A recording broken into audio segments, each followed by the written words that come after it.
Hey everybody, Ramdeen and Black with you. It was a memorable night of mixed martial arts at UFC 205 that went down at Madison Square Garden. Conor McGregor making history by becoming the lightweight champion, defeating Eddie Alvarez. He's now the featherweight and UFC 155-pound champion. A masterful performance as he does the unthinkable by dispatching one of the lightweight greats in Eddie Alvarez. Yeah, you ready to believe? I mean, it's real.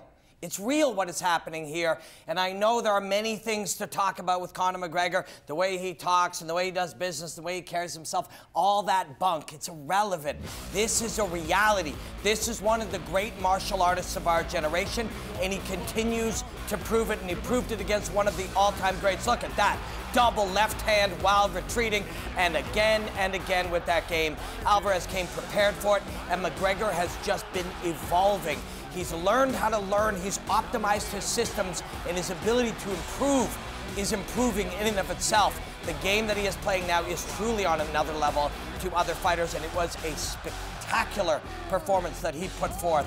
And yes, sir, hard to ignore now, he destroyed the greatest featherweight of all time in 14 seconds, and then dispatched one of the great lightweights of all time. This is an undeniable truth. This is one of the great martial artists of our generation. Robin, just like Royce Gracie did 23 years ago at UFC 1, he changed the game of mixed martial arts. When you think about Conor McGregor and the game that he's playing right now, what do you think the future of mixed martial arts will look like in the next 5 or 10 years? There are others doing what he does, manipulating time and space, and we use a lot of hyperbolic terms around here, but literally playing with the space between you and he, and playing with the timing in ways that you can't understand. And he is evolving like a technology, and people often don't accept the evolution of technology. It can change exponentially in orders of magnitude.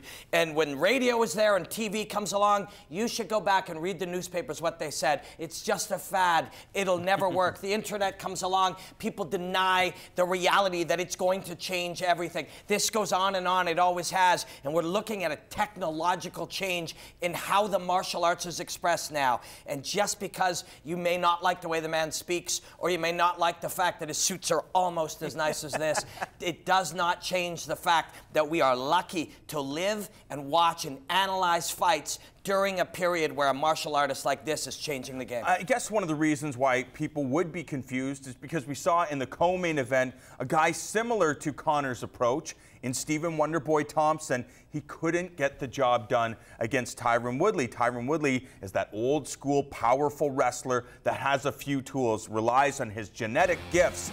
But for Stephen Thompson, who seemed to have the more technological game, why could he not get it done? Well, it doesn't mean, just because you're the new technology doesn't mean the old one disappears. Tyron Woodley sprinkled. He studied the new technology in detail with Duke Rufus and his brother Rick and some of the great martial artists in the world, and studied it and adapted to it. And the jury is out now whether this prototype, the Tyron Woodley prototype, has evolved enough to already surpass the new prototype, or the new style of technology. So it is a fascinating time in mixed martial arts, but the difference with Conor McGregor is the speed with which he is changing, the speed with which he is improving. Like I said, he's optimizing all his systems, and he's getting better at getting better. It really was a historic night of mixed martial arts. It all went down at the famed Madison Square Garden in New York City.